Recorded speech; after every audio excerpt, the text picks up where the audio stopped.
My first question to Chairman Sir. There's a lot of concern in the schools regarding the reduction in syllabus.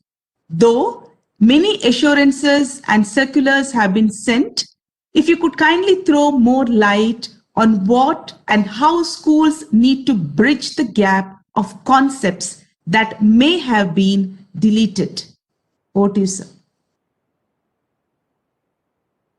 Thank you, Ms. Manila Carvalho, and I must compliment you and your team for doing an excellent job in organizing this Sahodaya conference. It has been, in terms of participants, one of the largest. We had nearly 4,000 participants who had signed up, and I believe a lot of people saw it live on Facebook. And after the NEP, this is the first big conference CBSE is hosting with Sahodaya. And I think it's a very good platform for us to come together, discuss about the NEP, which we have to take forward. In fact, when I was going back, I realized that this idea of Sahodaya arose out of the 1986 National Education Policy. And the same idea that we work together, rise together, holds very much true today also. And that's what we look forward to. We look forward to collaboratively working with Sahodaya complexes, with teachers to take and bring the wish which is there in the NEP, make it real and make it true. Now, the question which is asked is the concern about syllabus. You see, this year has been very, very difficult. And CBSE's approach has been based on the premise that we keep the interest of the child foremost in view. The fact that regular schooling has been suspended, we have gone on to a blended learning mode. The fact that it can also have digital inequity, has all the mental well-being of the child, have all played a role in designing a policy and the way we are taking steps in this regard, which holds true even for the board exams. So we realize that this, because of COVID, there will be a loss of learning days, and that's why we took a decision to reduce the syllabus for the board exams. Now, I must say it's a difficult task because the syllabus already is made in a manner to ensure that the essential concepts are learned by children. Having said that, the attempt we made was with a lot of diligence to ensure that, you know, concepts which might be covered in other subjects or subsequently in chapters in that same subject or were not so important, only those were kind of singled out, and we said for the exam these need not be covered. But at the same time, one should realize that it gives a lot of autonomy to the teachers and principals. For example, the schools, when the syllabus cut was announced, would have worked out a pedagogical plan. And while teaching in a class, the teacher should actually, if he feels that the concept is required for understanding something, cover it. What we are saying is essentially that it's not being covered for the exam point of view, so that the child does not have to, you know, his burden is reduced and he can focus more on the available syllabus. And I think this is in line with what the new education policy is talking about, competency-based education, or about learning outcomes. So learning outcomes as a concept is what we should keep in mind. We did say, for example, a good example of doing it was through the alternative academic calendar, you know, which had an interdisciplinary approach, which had a lot of activities. So activities like project-based activities which cut across subjects. Just to give you an example, for example, gender. Now, gender as a construct can be taught standalone, which was there in the textbook, can also be taught through, let us say we are talking about water.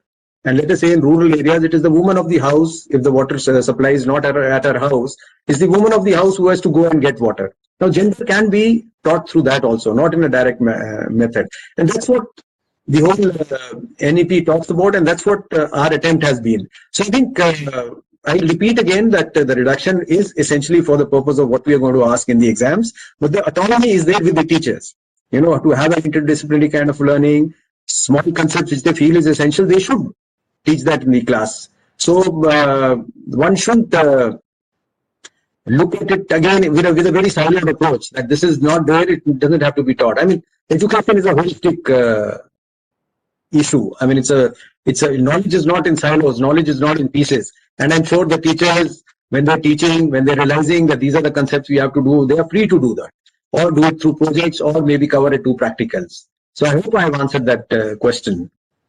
I have a question to Chairman Sir from one of the delegates here. And they're asking, a key area the NEP 2020 will focus on teacher training. Can you take us through your process of ideation, plan of action, and execution for the same? Over to you, sir. Yeah, definitely. But I think my colleague Dr. Johri was talking about the IT system, and at least for me, the sound was not very clear. So just to summarize, I think in a nutshell, what we are trying to do is make the interaction of schools with CBSE hassle-free. It should be transparent, it should be quick, so it's an ease of interaction with CBSE. So we are working on different issues, be it affiliation, be it payment, and different systems which Dr. Johri pointed out, and definitely we'll put them in place very soon. Training plays a very big role in the new education policy. And I think during COVID, we got an opportunity in terms of online and blended learning, in terms of scale. For example, in terms of numbers during these 3-4 months of COVID, we were able to train 5 lakh teachers. And that is a huge opportunity for us. We can actually provide opportunities of reaching out to the entire teachers in the CBSE system. So I look at it as a big opportunity. The second big positive outcome is, through blended learning, we can put you in touch with the best resources. So the quality of training would therefore go up. Third is our training we would base on the experience teachers have. It's not going to be top down. We are going to leverage the vast experience our teachers have. They are working on the field. They know a lot about pedagogy. They know about class interactions. We will draw that in our training programs. And I think that will be a major strength for that. And I think Sahodaya, the philosophy behind Sahodaya is that. And I do hope the Sahodayas will play a major role in that. In terms of a plan of action, broadly, we are building up capabilities within CBSE so that we can provide platforms for online learning. We are trying to put up content which will be available for all the teachers. Since the NEP talks about continuous professional development, this training should be anytime, anywhere, and also tailored according to the needs of the teacher, rather than what is, it should not be supply driven. It will be more demand driven.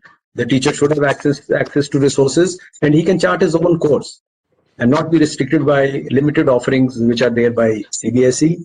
So this should be in place, and we would be focusing on NEP primarily on competency-based education, which would include learning outcomes, demystifying them, coming to a shared understanding, pedagogy in the classroom. A lot of manuals have come out from CBSE, for example, on art integrated learning, on joyful learning, on experiential learning. And I think 2 very good online courses have been developed on experiential learning and competency-based education by CBSE, which are available on Diksha. And I'll request all the participants here to do have a look at it and popularize them. And besides that, Diksha is available. NCERT has come out with very good training programs on Nishta, which are related to NEP. So I think in terms of availability of digital content for teachers, we will focus on that, building up our taking out our reach to more and more people, having IT systems which will ensure blended learning.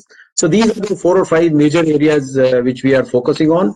And again, the subject would, like I said, would be competency-based education, focusing on learning outcomes, pedagogy, and assessment.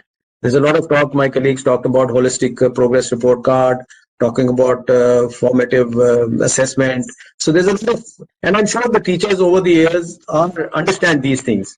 It's just a matter of drawing out your knowledge. And CBSE schools, again, as I have said, have been pioneers in that. And a lot of schools have introduced this pedagogy. So it's important that we draw from it, learn from it, share it with others, and so that everybody is able to benefit from the rich experience we have. So this is the broad ideation and the plan of action we have for teachers training in the coming year.